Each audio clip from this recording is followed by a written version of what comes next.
And now, Freelance Heroism.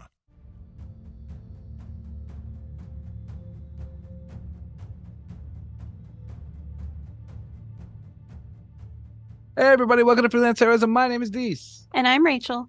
And before we even get started, I just want to say thank you to everyone out there who donates to the Patreon, in particular those who donate at the producer tier. Yes. Rachel, would you like to let us know who they are? I would love to. We want to say thank you to Duncan, Nate, Breakmeister, and Rebecca. Thank you so much, everyone. You help us make a better show for everyone, and we couldn't do it without you. Yeah. So thank you. Thank you. Rachel. Dees. Dinner. Yeah. Dinner. It's important. Mm-hmm. Mm-hmm. Some would say that it's not the most important meal of the day, but I think that they're wrong. What do you think? What do you think is the most important meal of the day? I would say lunch. Lunch. I skip breakfast. I know people say breakfast is the most important, but I skip breakfast a lot because I'm usually not hungry in the mornings. So I think it's dinner. I think dinner is the most important meal of the day. Yeah. Yeah. Why? I don't know. It's like it depends on what phase of your life you're in, right? Like, so like if you're early on, like 18, 19, 20, dinner is just kind of a cool down period after a long day. You know what I mean? Mm-hmm. And then in your 30s, it's like where you're planning to what's your next thing for the night's going to be. It's just a kind of reflective period. And then like when you're older, it's like a kind of sit down and reflect on things, have conversations, you know? Yeah. I think that the meal is not necessarily itself as important as the thing that happens around that time period in your day. I see. Yeah. It's like a transitional period from business to pleasure, right? Yeah. And that meal is like a celebration of it. Mm-hmm. I can see that. Or an acknowledgement of it. So what are you having for dinner tonight? So I'm making tacos tonight. Uh-huh. Old Taco Sunday. Taco Sunday. What kind of tacos? Give me the rundown. I want to grade you on your tacos. So you had asked earlier if I was doing like well, the shells are like the crunchy shells because I like those. Who doesn't like tooth shrapnel? And you would I like the textural difference when you have like the softer vegetables but with like the crunchy exterior. You had asked earlier if I was adding beans to them. I don't do that. I actually get like the vegetarian fake meat. And I and I season that like it's regular taco season meat. It. Okay, so here's our second stop. What do you mean season it? Tell me what you mean when you say season it. When I say season it, you rip a bag open, don't you? You mean I rip a bag of taco seasoning open? A packet of taco packet. I think it's not Taco Bell. It's like the maybe it's the is it paste? That's the salsa. It's like some like regular taco brand seasoning. So I rip a packet of that open and I sprinkle that on my. So seasoning's a generous term. Fake ground beef. Right. Usually like dice up an onion to have like a real onion or like a prepackaged pre-cut onion. It's a real onion from like an onion company somewhere. It is a real yellow onion. Okay, a yellow onion. Okay. Yeah. Then I'll toast the shells in the oven for a little bit, and then when I take them out, I'll put like shredded cheese on the bottom. Okay, third step. The cheese. Shredded. Yes. When was it shredded, Rachel? Before it got to the grocery store. Before it got to me? Why don't you just go to the restaurant? Just cut out the middleman. Just go to the restaurant. Oh, I'm sorry. I'm just giving you a hard time. Clearly, you roll your own masa to make your own. I'm giving you a hard time. I think tacos are super, super quick and easy to make. I don't have any problem with any of the steps other than it not being real meat. That's fair. And you can't have carne asada tacos, which is a bummer. Yeah. Oh. Yeah, they look good. They are good.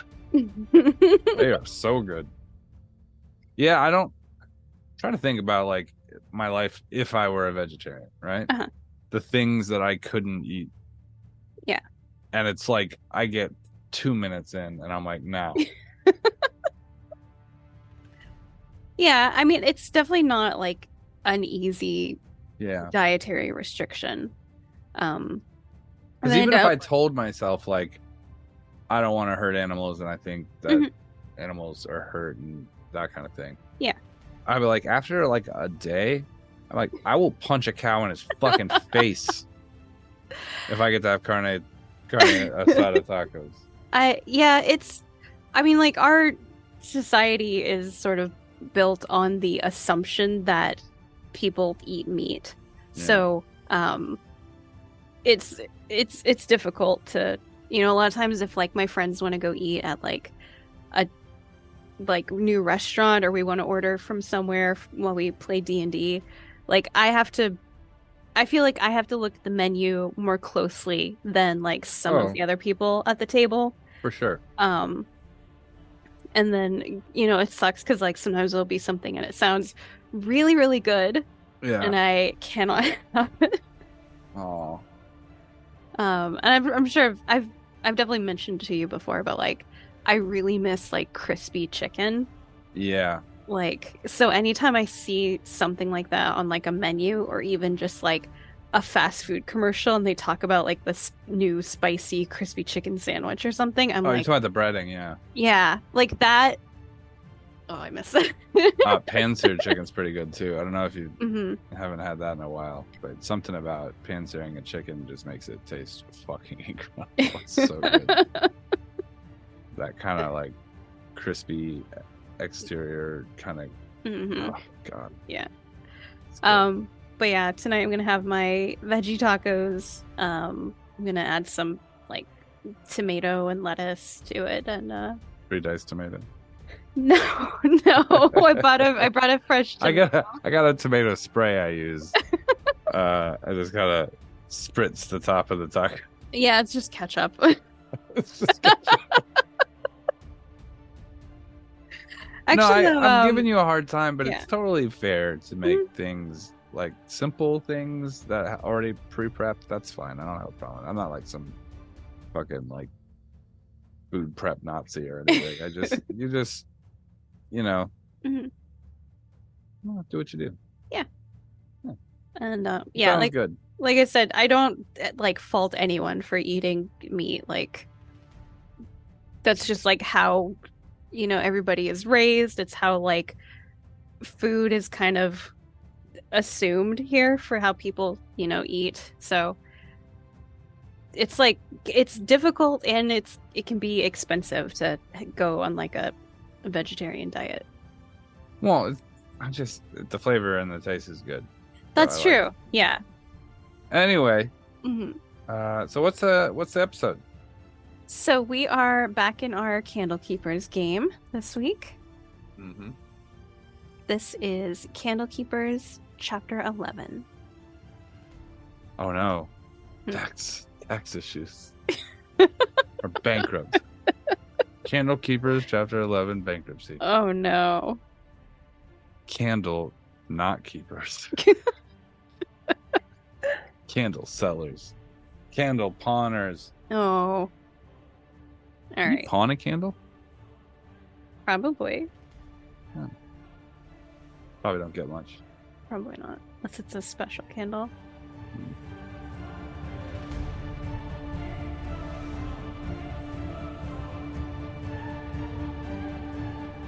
Now, someone's going to have to tell me about this humming. And I don't give a damn if your kid wakes up or not. She can answer the question next. Ember frowns and he goes, I don't know. You probably just heard a song. I'm trying. You're all humming it.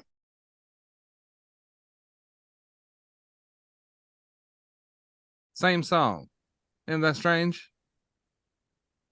Abner, how long has it been since you come out of the Firefly Cellar? A few days, I think. Why? Look over at Cthulhu. How long has it been since you left the abyss that we're in? She kind of laughed. She goes, "Well, I've been at Candlekeep for the last 6 days, but um, Particularly, I try to, go out and take a walk in the sun every day. I don't like being cooped up down here, but the books I need for my research are down here."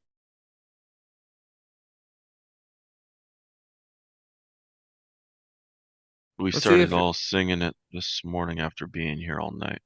Abder starts humming the song. I'm going to try to walk up the stairs and out to see if the goes away. As you stand up, you hear from the floor above this sort of loud sound of like a metal door closing, followed by the sound of several mechanical locks engaging. And then Scribe Varnir, the elf, comes down the stairs. She's sort of walking slowly with her cane. She is also humming the song as she descends the stairs to come to your floor. I'm gonna take my pistol out, and I'm gonna put my back to the wall. Did you just lock us in the abyss? I did. Why? She, with effort, she stops humming, and she says, "When I first arrived at Candlekeep, which was centuries ago, the Avowed were concerned about a singing madness. A book merchant had been afflicted with it and was put in isolation after several Avowed began singing the song as well." She pauses and frowns. "I don't know what happened to him or the others. That was 600 years ago." She gathers her composure and adds, "I've alerted the Avowed and sealed the exit to stop whatever this is from spreading." I Cthulhu knew looks they were very upset. banishing us to death. Calm down, sick boy.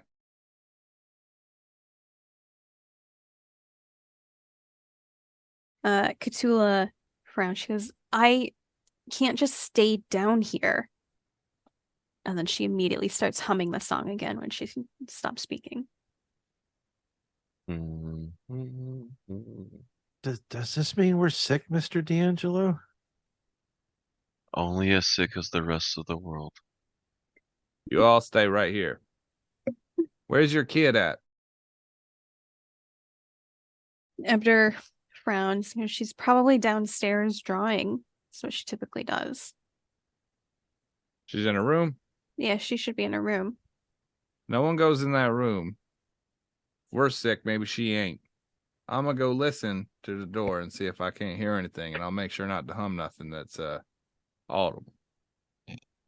But if she's in there and she ain't humming, then we don't need to have any interaction with her. We're gonna figure out something. Keep her isolated. Everyone agree? Yes. All right. The rest of you right now, try to figure out where you heard this song before. Someone must have heard it. Really get a brainstorm going. Gecko, you with me. Oh, okay.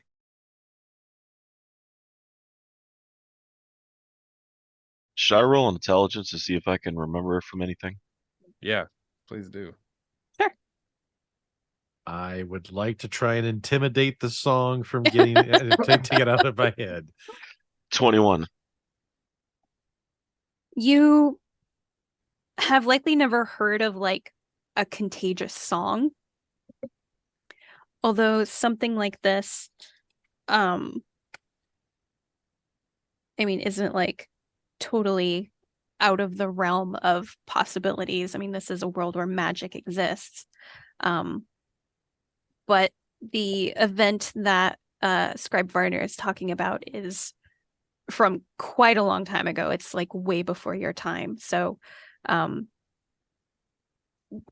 whether the librarians from back then didn't talk about it because they were worried of it sort of happening again, or just the passing of time. People stopped talking about this thing. This wasn't really something that, you were told about in the history of Candlekeep. Okay. So me and Yonk, he's coming with me. Okay.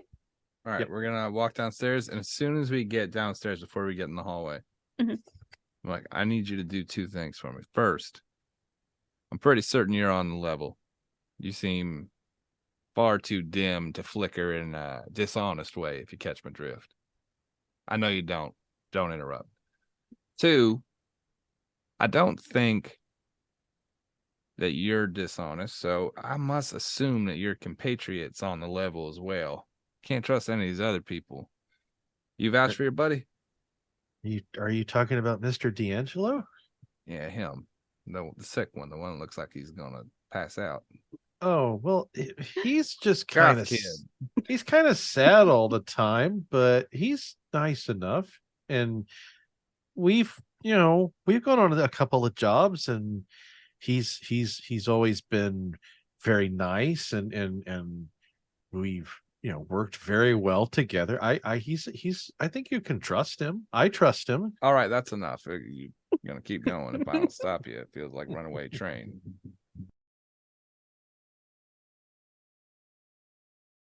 Well, you and Neil Gaiman upstairs can just take a load off. I'm on the level. Are you on the stay square? Here and... It's a compliment. Yeah. You stay here and guard my rear, hey? Face that way. That's where they'll come from, I imagine. Who will come from?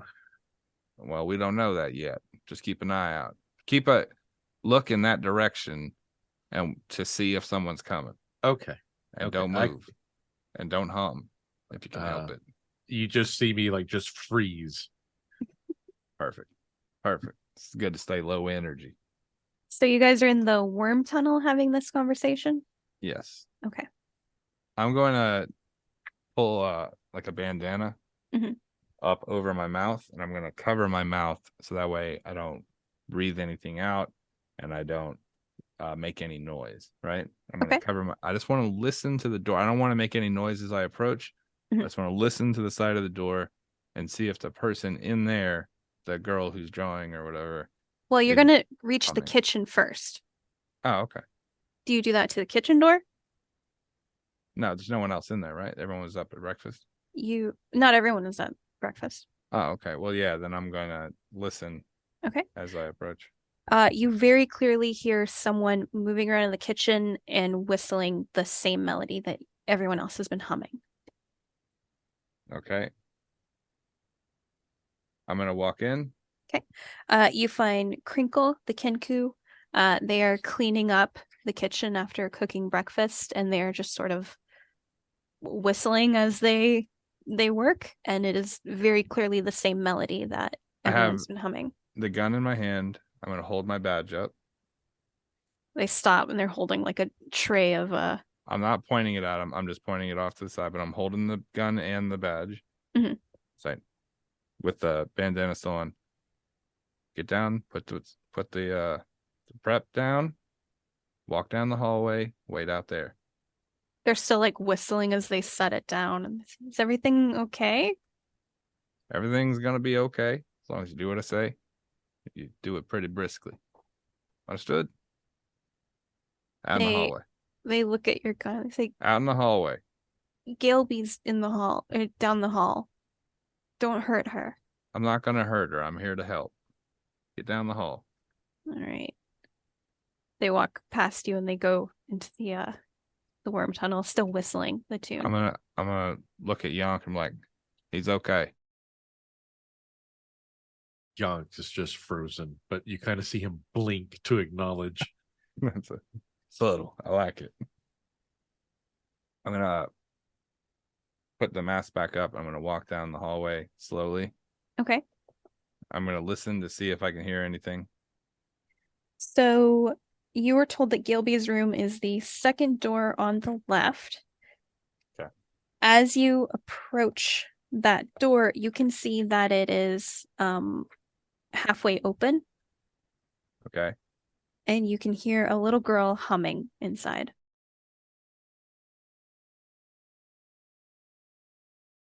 All right, I'm going to peek in.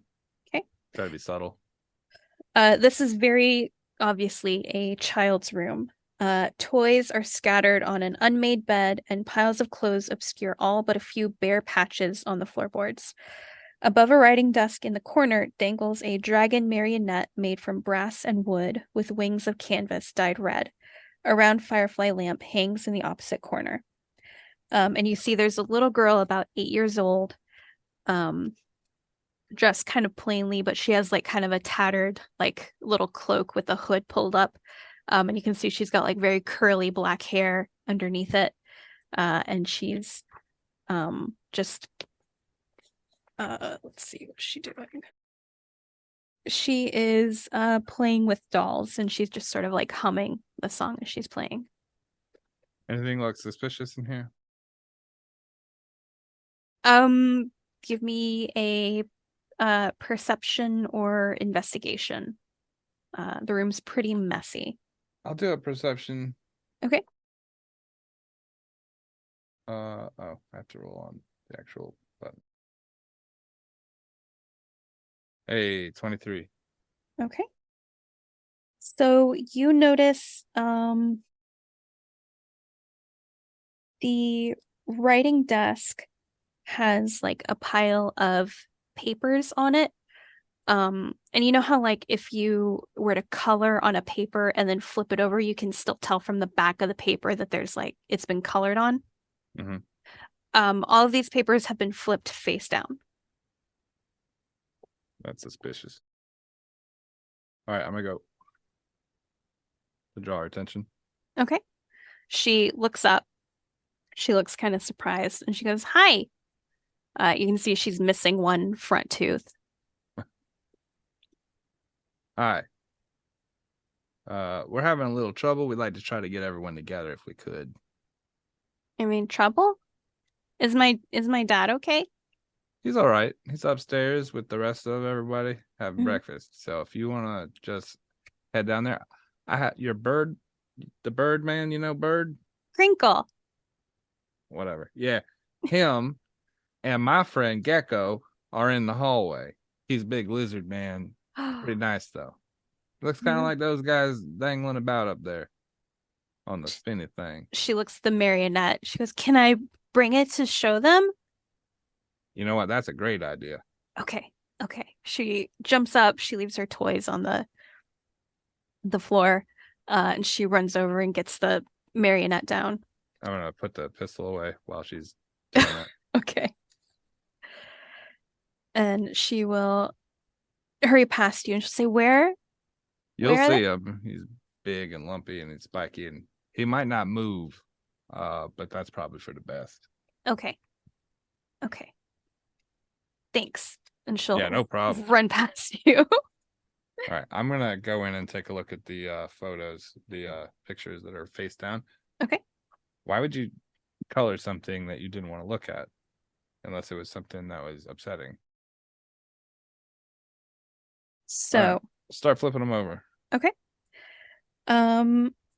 The first image you flip over, this is clearly a child's drawing, and it shows a man whose feet have been severed. Blood pours from the ankles and from the severed feet next to him. There's a dark sort of like cloud that's been drawn in the background. Okay. Next one. The next one shows.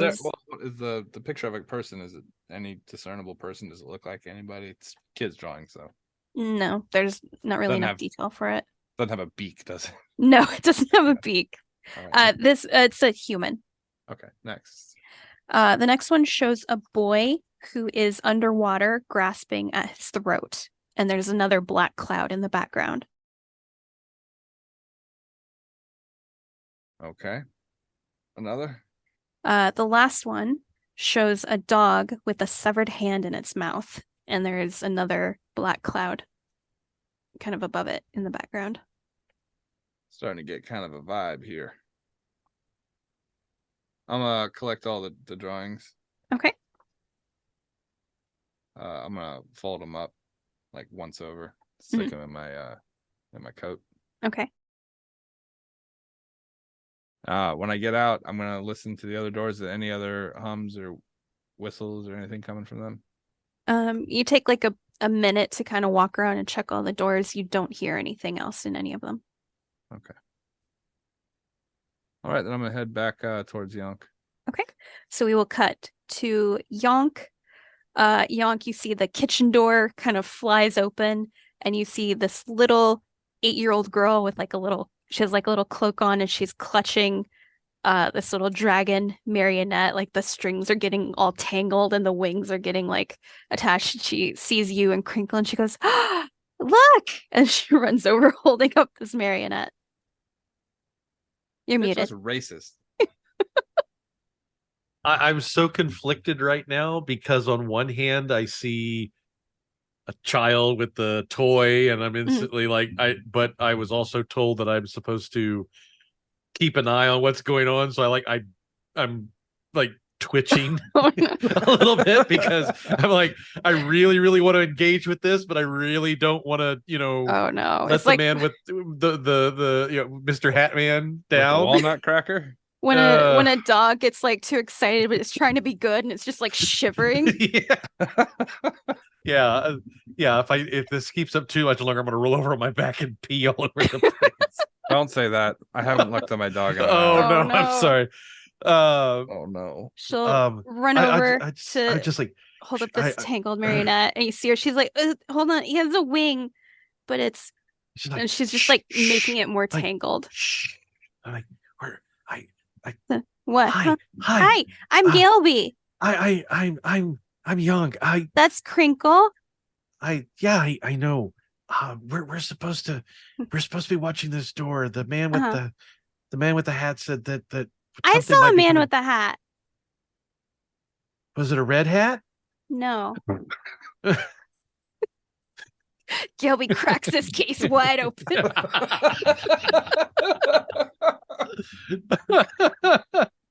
Oh my god. Was it a red? You just thought it was so good. I remembered. It's like we're okay.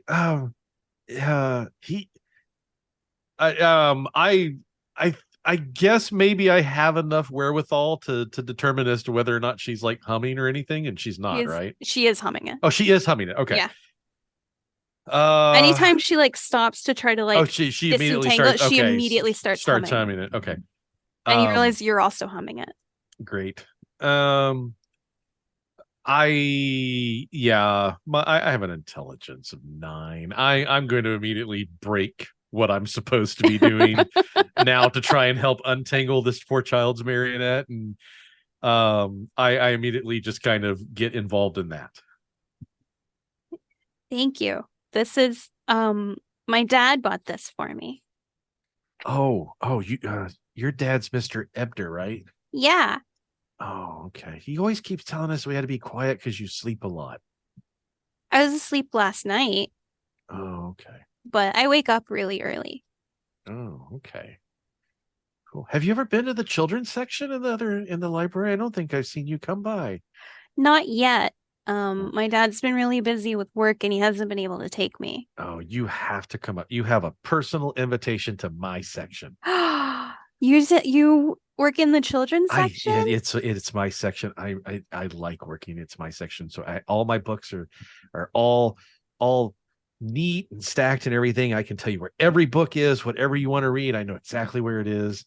But yeah, you got to come up whenever we get done with whatever is happening down here, and hopefully they let us out because they blocked the doors. They locked the doors? Yeah. Her eyes get real big.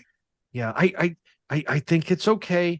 Yeah, and I'm just as freaked out about this as she is. So I'm like really trying to sell it, and I'm not coming off in any way, shape, or form doing so. But it's it's gonna be okay. The man with the hat says he's supposed to fix all this, and Mr. DeAngelo's he's back there in the hallway. He's pretty good at helping out on stuff like this too. So it'll be okay. And I'm totally like half selling this shit because I'm just starting to freak out myself now because I realize anytime I'm not doing something, I'm starting to hum. Oh no. But yeah, I'll sit there and engage with her there and wait for the man in the hat to come back. Okay. Does that make me curious, George? I'm just wondering about that. Is it a yellow hat? If it's a yellow hat, then damn. Okay. All right. DeAngelo, you were left upstairs with Ebner, Cthulhu, and Scribe Varnir. What are you doing? I was enjoying the peaceful break from the soul-screaming abyss that is my mind, and I turned my attention to Varnir. As you're enjoying this peaceful break, you realize you are currently missing the collection development meeting that was going to happen first thing this morning. I'm never going to get that out of my section. I'm going to have to just move them myself. Scribe Varnir looks up. Whoa. What was that? I have certain books that need to deliver to your section when it becomes available. But alas, this humming incident happened how long ago? About 600 years ago. How far do your records go back for the books in this section? Not that far, I'm afraid. This section was kept in disarray for a few centuries. The organization that's happened lately is only because it's become a passion project of mine. And we've just been sort of going through, looking at what we currently have. I've been doing a lot of repairs. Many of these books have needed repairs of various kinds. Ebner moved down here to help copying a lot of the books that aren't fit to go back into circulation.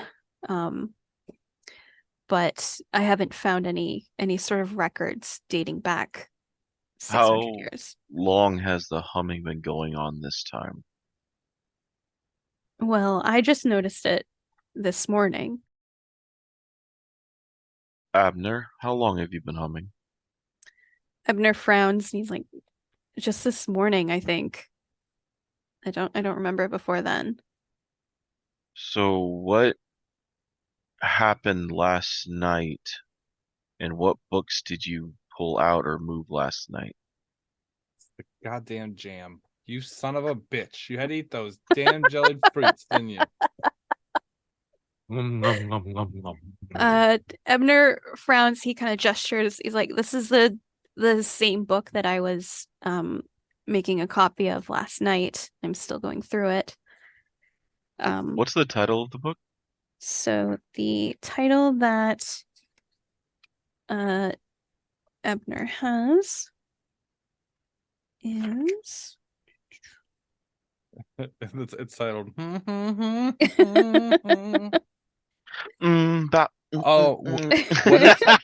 if the song we were all humming was I want my baby back, baby back. Yeah.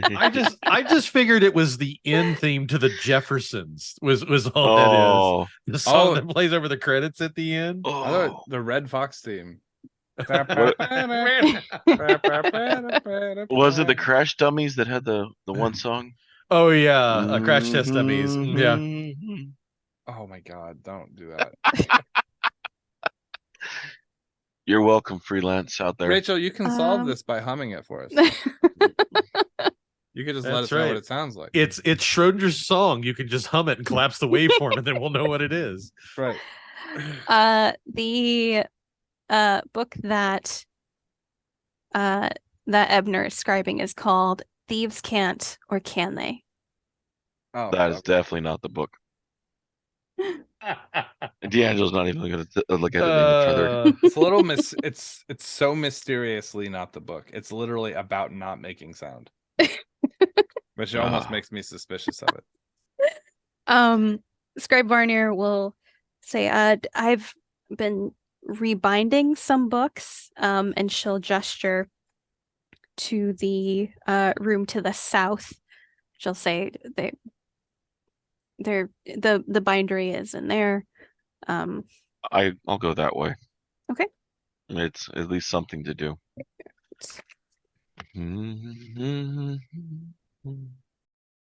So, DeAngelo, you go to the southern door.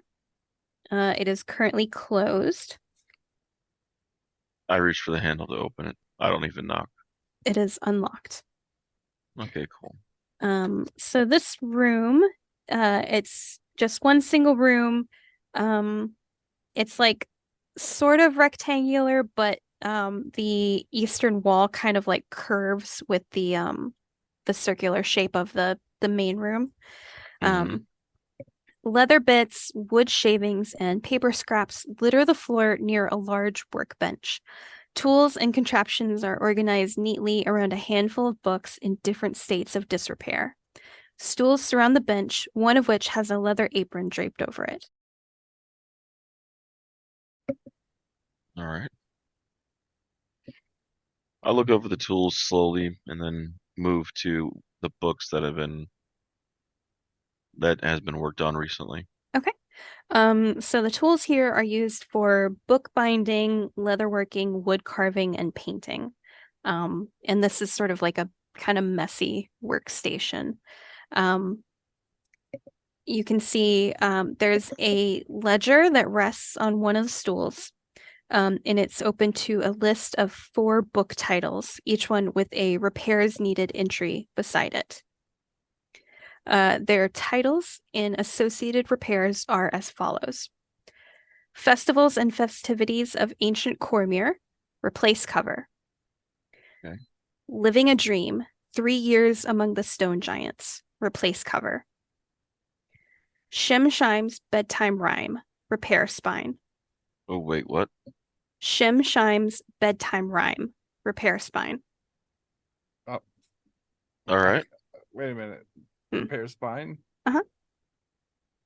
Like the spine of a book? Yeah, I know, but it rhymes with the... It rhymes with the title.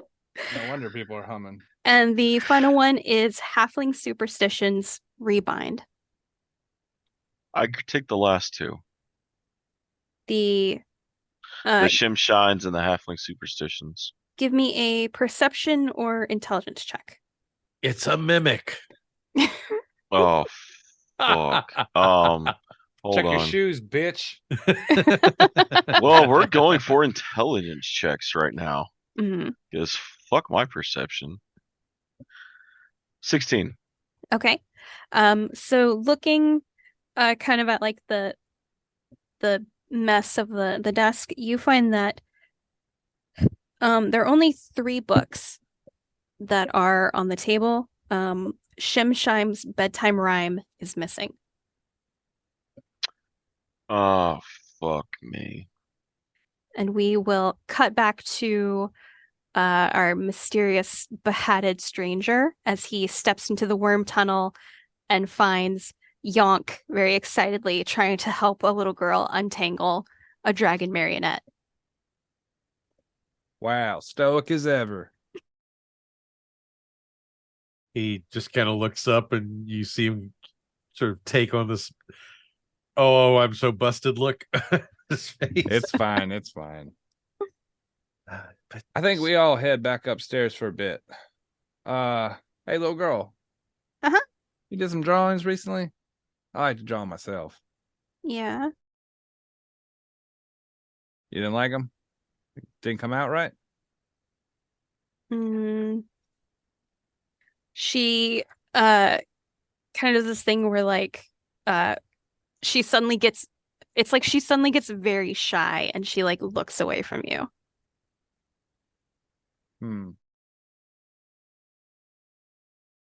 Did you draw them? Listen, I'm just trying to help. You're not gonna get in trouble.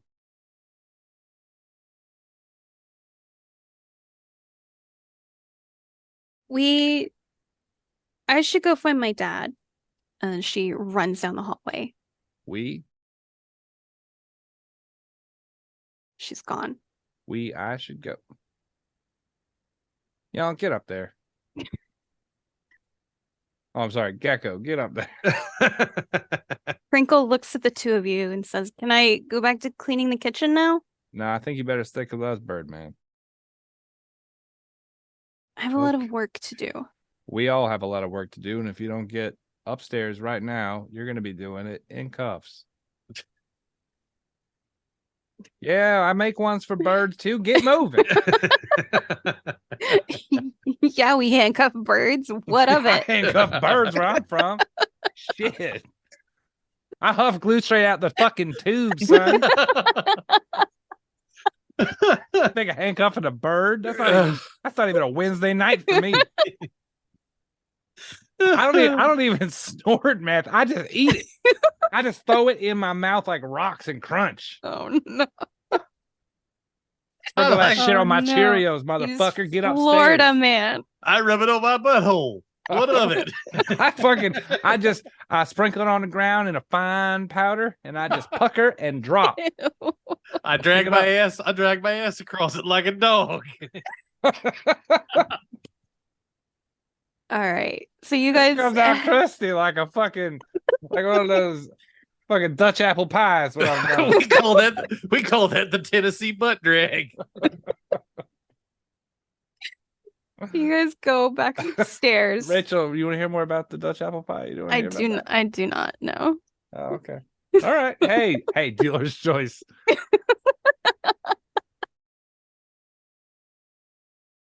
So we can probably clip all that out if you want. I don't want to pervert the character I'm building. The three of you go back upstairs. You see Gailby is standing next to her dad. She's just like kind of leaning up against him. When Scribe Varnier sees you two, she'll kind of gesture to the room to the south and she'll say, Your friend went to go do some research. I think he has a theory. You're a scribe? You do the writing. So Ebner is the one making new copies of things that can't go back into circulation. My title is scribe. Who's in charge is what I'm asking, man. Me. Right. So why don't you hobble on over here and we can have us a talk. You'll find me much more pleasant when I don't have to ask twice. Where would you like to talk? Let's go where the pale guy is. Okay. The bindery as well. All Gecko, you want to keep an eye on things for me? Make sure things don't get a little sideways out here. Yeah. I'm noticing that I have to be very specific. I watch his face kind of tilt, and I'm just like, you know what? How about you just keep an eye and make sure everyone's okay? Oh, okay. Good. All right. Thank you. Appreciate it, man. You're doing a great job. Thank you, Mr. Hetman. Hey, call me Marshall. Is that Marshall? That's a cool name. Like, you know what? Just call me sir. Yes, sir. I'll keep everyone safe up here. He says that so totally not convincing because again he's just as scared shitless as anyone else right now. All right. So Marshall and Scribe Varnier, you go to the bindery where DeAngelo, you've just made your discovery. You look like you just seen a ghost and one you ain't seen before, because it seems to me like maybe you know a few of them from the look of it. Yes. What, did you know the ghost or? No, I have an idea. I'm suspecting what happened. Scribe Varnier, Yes. where is your rhyme book you were working on? My rhyme book? Mm-hmm. She'll walk over to look at the ledger. Oh, it should be on the table somewhere. It's a bit of a mess. It's not? No. Unlike the trauma given to me by my parents, you seem to have lost your book. I left it on the table. It was there yesterday. Someone explain to me what kind of book we're looking for here. It's Shimmy. Oh, you're gonna have to help me with this, otherwise I'm gonna completely butcher this shit again. Talk about Shimshine's rhyme book. Shimshine. Shit, man, we Shimshines. read that all the time. Shimmy, shimmy, cocoa pop. Yeah. Chinny chinny baby. Shimshine's bedtime rhyme. Shim Shine's bedtime rhymes. Mhm. It's a children's book. I think it's gnomish. You know what?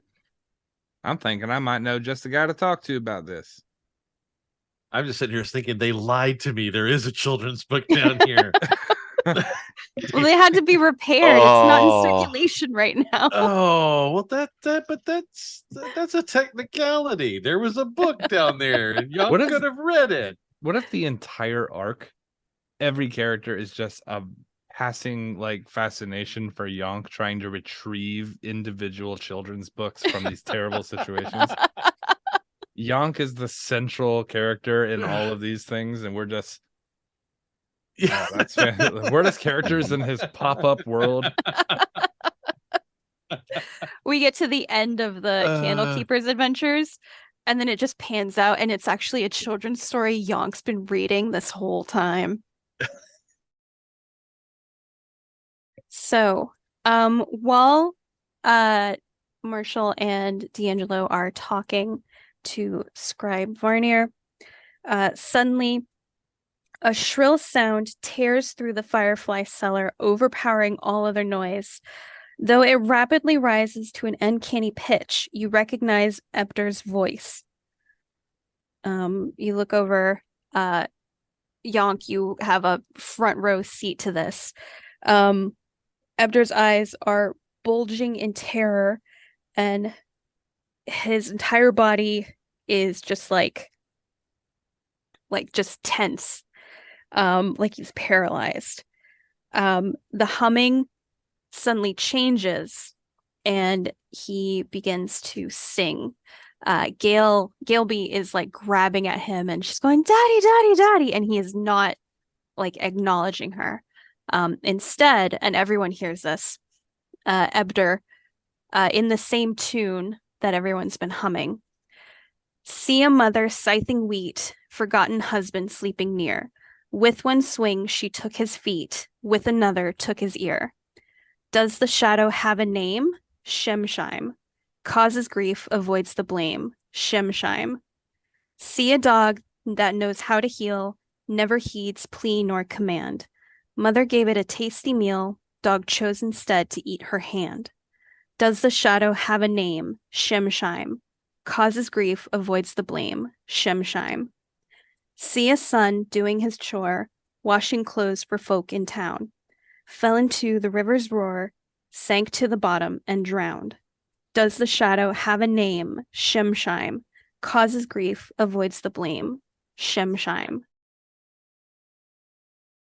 Well, I think that fucking guarantees what book we're looking for.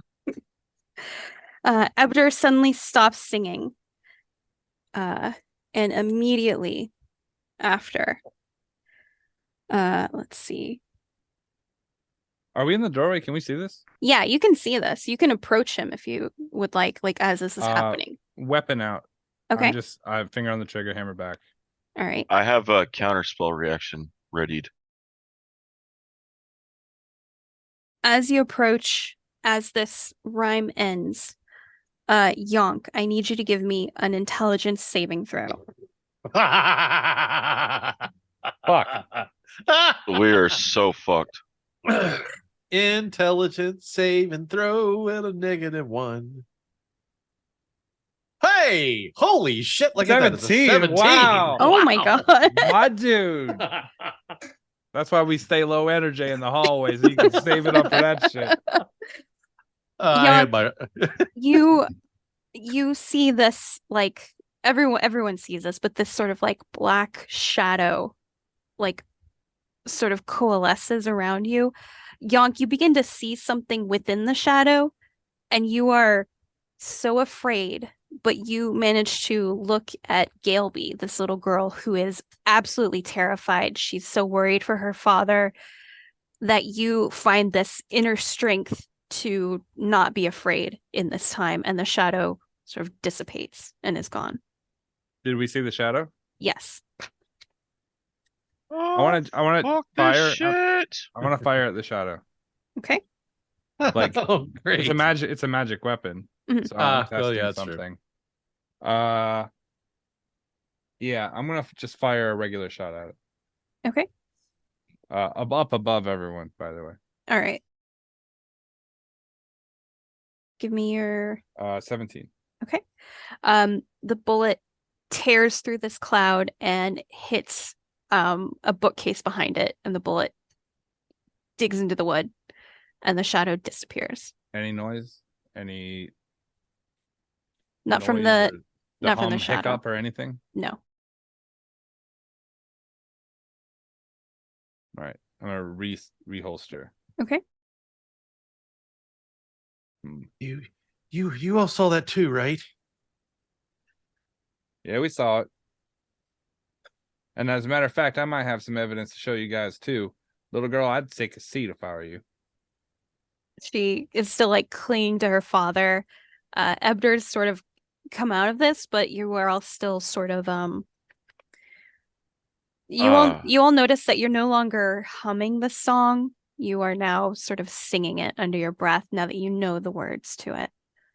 Ebder hugs his daughter and kind of like pulls her up into his lap. He says, what is this about? Everyone gather around. You've lost your GD mind. I'm gonna take some drawings that I found. Everyone remember that song? Took the Feet. I'm gonna put down a drawing. I don't think I'm ever gonna forget it. I'm gonna put down a child's drawing with feet missing, blood spurting out everywhere. Mm-hmm. Dog took her hand. I'm gonna put down the other one with the lady's hands missing. What was that last one? Kid drowned. I'm gonna And put a down black a picture. cloud over all of them. Boy, what a unique happenstance. I checked the other side of the paper. Make sure there's no written words on it. Nope. Okay.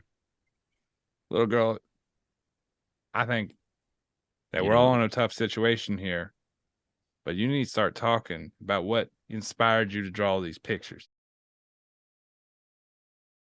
Gilby looks at the pictures and then she hugs her dad tighter and she's like, I don't want to get in trouble. You took the book, didn't you? She nods. Where is it? Where is it? That's excellent. Like a buddy cop film now. Right. And then like 4 seconds later, what did you do with the book? All right.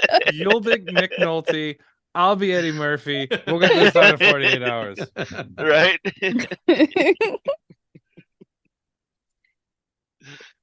She shrugs. She says, it was in my room last night, but it was gone in the morning. Fuck.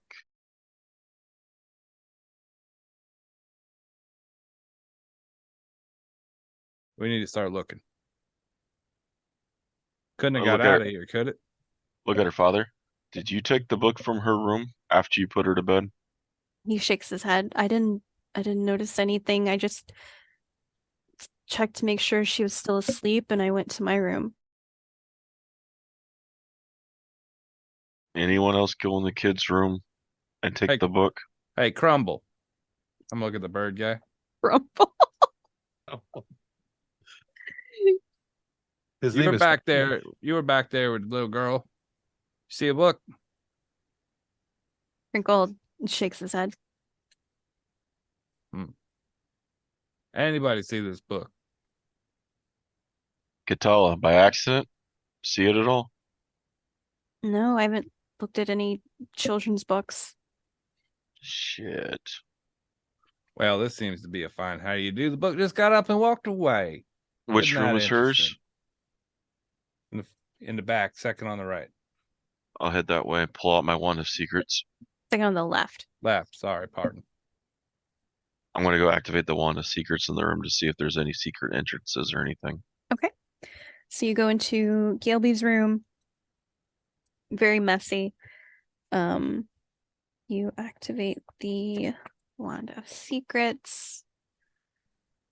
I don't remember what that does. So Wand has 3 charges. While holding it, you can use an action to expend one of the charges. If a secret or trapdoor is within 30 feet of you, the wand pulses and points to the one nearest to you, or gains 1d3 at dawn. Okay. So I'm gonna pop a charge. The wand pulses and points to the east. All right. I'm going to go to the eastern wall. Okay. And investigate the wall. Okay, give me an investigation check. 17. This is I swear I didn't pay the dice gods on this app. this is a normal wall. You don't find any sort of secret like niches or anything in it. Check the floor, ceiling, nothing. No.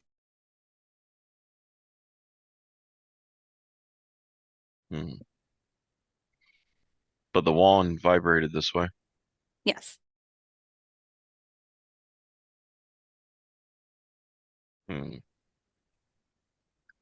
Lean out. Mr. Hat. Call me Marshall. Marshall. I got a wand of secrets that's telling me there's something hidden and I can't find it. Okay, I'll be right there. Hey, Lizard Man. Yes, Marshall. What'd you see when the shadow was on you? Be descriptive. Well, it was just like this big dark cloud, and It didn't speak to you or nothing? Didn't try to attack you? no. Excuse You me. feel nervous or heavy? Well, it scared me. It was a big dark cloud that just came out of nowhere. But it targeted you, hung up on you for a minute. I don't know why. I think I might have a suspicion. I didn't see, like, there was no corporeal form within it, right? It was just There was some sort of form taking shape. But it didn't. It didn't, because you passed the save.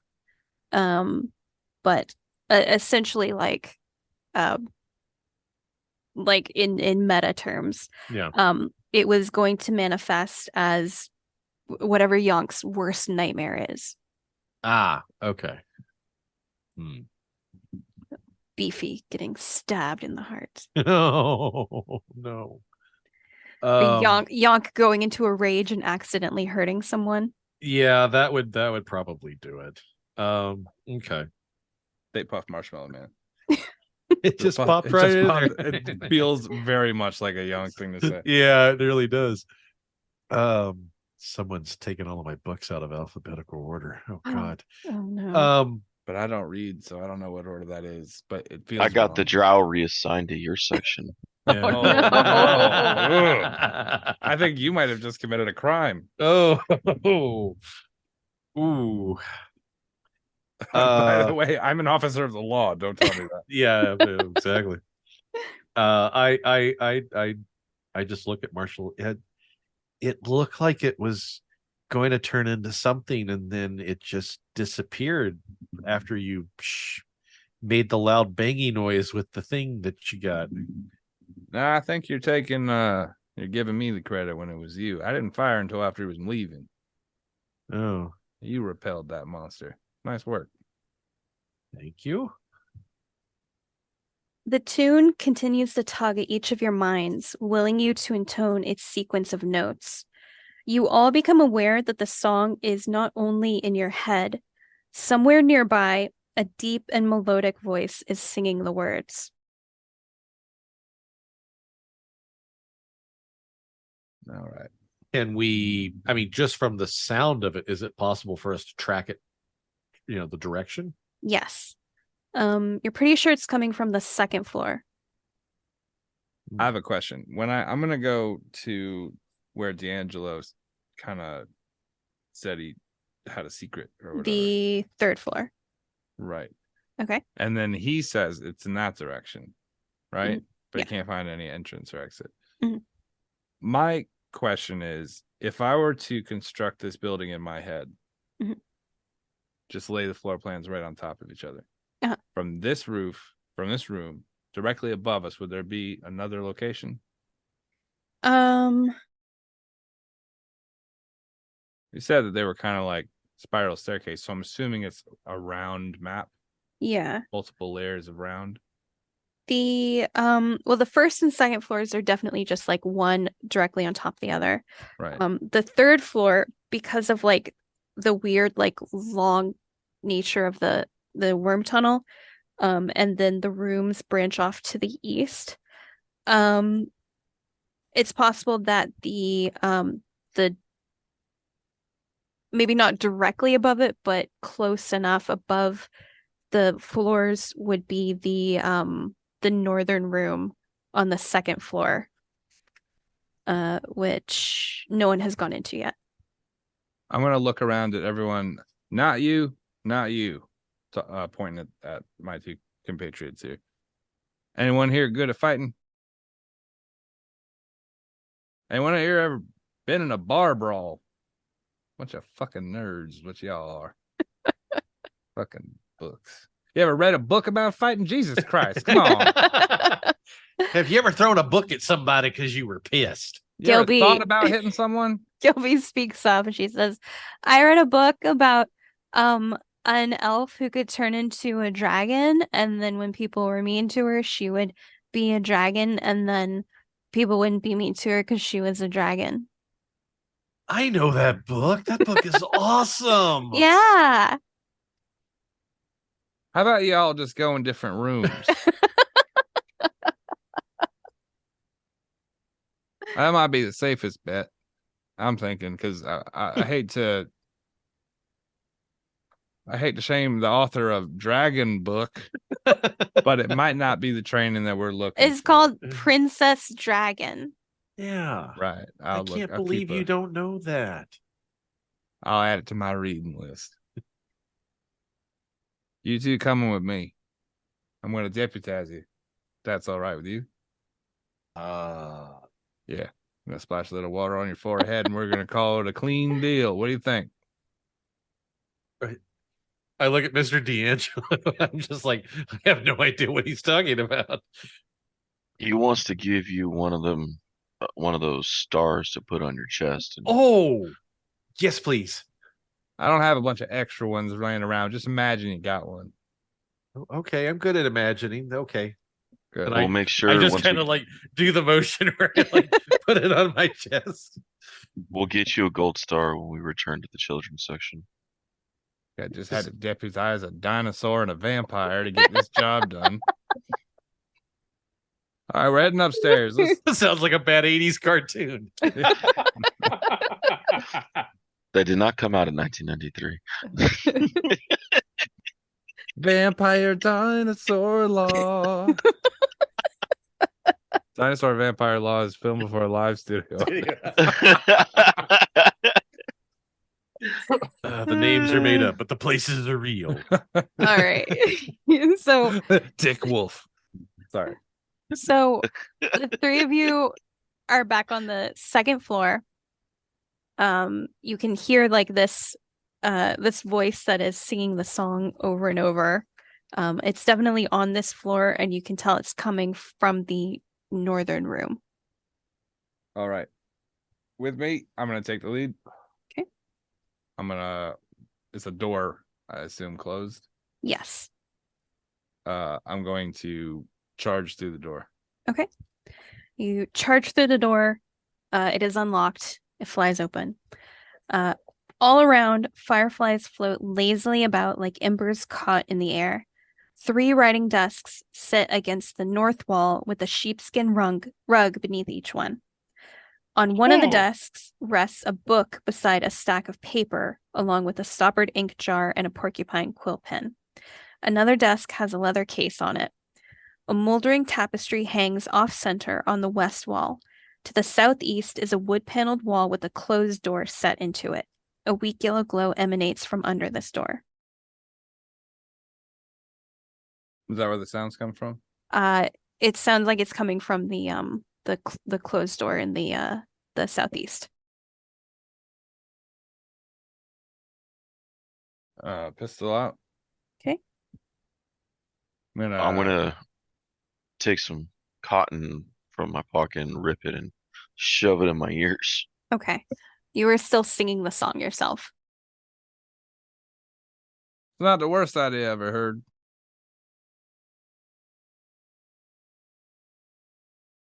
You all ready? Is that shadow thing gonna be back behind the door? I don't know, man. Probably.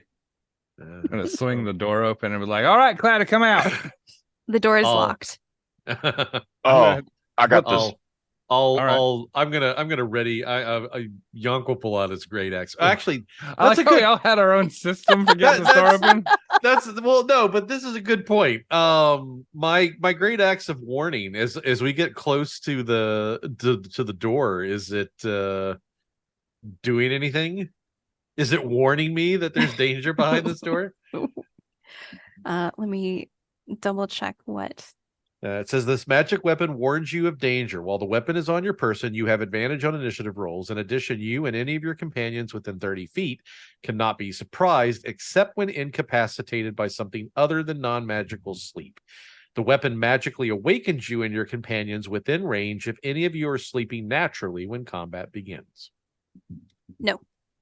It does not warn me of danger. It does not warn you of danger, no. Okay, well, the Yonk feels better. I can cast knock on the door. Just unlock it. Knock is an unlocking spell. Do it. Choose an object you see within range. A door box, padlock. Target that is held shut by mundane lock or stuck or barred becomes unlocked, unstuck, and barred. If the object has multiple locks, only one is. If the target is held shut with an arcane lock, the spell is suppressed for 10 minutes. Okay. You cast knock. I cast knock on the door. There's a click as it unlocks. I'm gonna grab the handle, throw it open, and I'm in the opening side of the door. Okay. Walk in with the pistol out. This small room is awash in the glow of thousands of fireflies. The luminescent insects flit around inside more than a dozen glass terrariums that fill shelves along the walls. A steady plinking noise results from their bouncing off the glass. Shallow wooden boxes are packed on the lowest shelves. The voice is definitely coming from this room. Give me an investigation check. All right.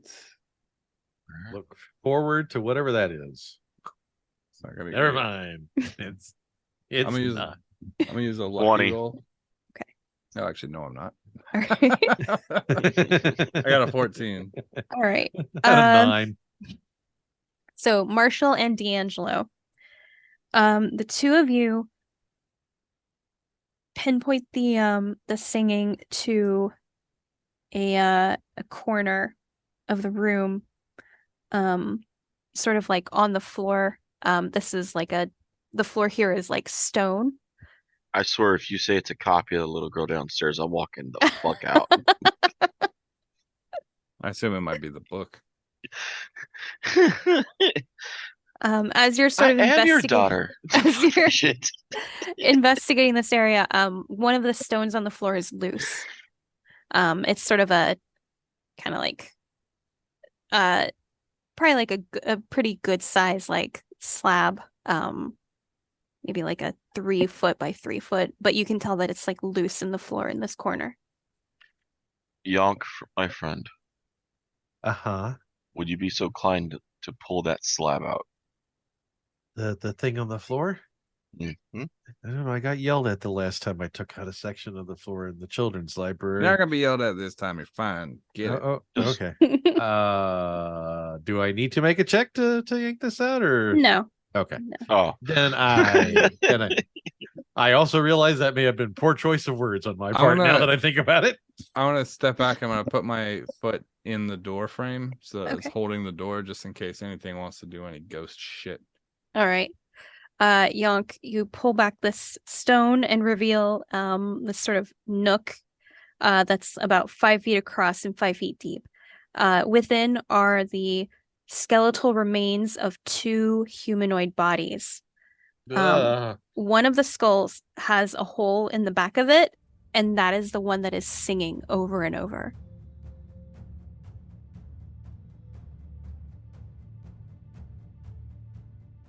Thanks for stopping in and listening to Candlekeepers by the Freelance Heroism Podcast crew. And we hope that next week you'll come back and listen to some more. Yeah. Meanwhile, you can check us out on our Patreon. We're at patreon.com/freelance_heroism. Donate if you'd like to help us make more episodes like this. Yeah. Or episodes like something else. And Rachel, tagline? Return your library books on time. Do it, or else you'll be in trouble. Or else. Or else.